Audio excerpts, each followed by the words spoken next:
Kuharapkan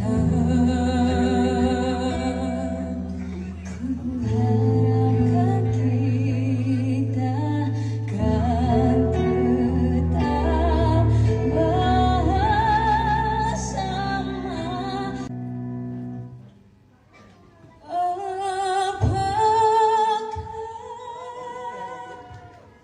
Apakah salah? Hello guys, saya ada tengok tahu video ni. Talita X Umairah lagu Tinggalkan Diriku ke Tinggal Diriku daripada Allahyarhamah Siti Sarah.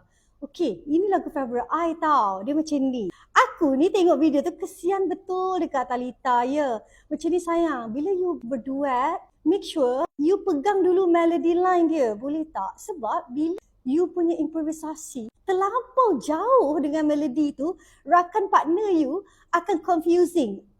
I understand muka Talita terus lain bukannya disebabkan oleh dia tercampaknya, bukan. Muka dia lain sebab dia macam lainnya melodi ni. Dia macam risau, lepas ni mak pula nak masuk. So sekarang ni masa dia berhenti nak masuk bahagian chorus tu sebab dia tengah cari balik apa melodi asal dia supaya dia dapat enter dengan baik pada bahagian chorus. Kita memang tak nafikan dua-dua ni memang boleh menyanyi lah. Talita boleh nyanyi, Umairah boleh menyanyi, cumanya jangan confusekan rakan duet anda. Improvisasi adlib ni semua ada je jalan dia, tetapi make sure dia tu tidak lari jauh daripada melodi asal. Lagi satu, jangan banyak sangat dragging pada bahagian chorus. Sekarang ni kita boleh nampak Talita tu tengah counting.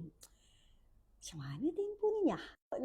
Lagu yang dimainkan ni accompany oleh gitaris. So dia bukanlah -1 yang you perlu follow the music. Saya faham bila kita menyanyi dengan gitar saja ke, piano saja ke, kita ni memang bebas untuk menyanyi. Kita nak buat apa pun, tetapi kita tetap kena ikut rules. Untuk menyanyi dan tunjukkan skill, menunjukkan kreativiti anda, make sure anda masih menghormati melody line dia, masih menghormati lagu tu lah. It will be okay.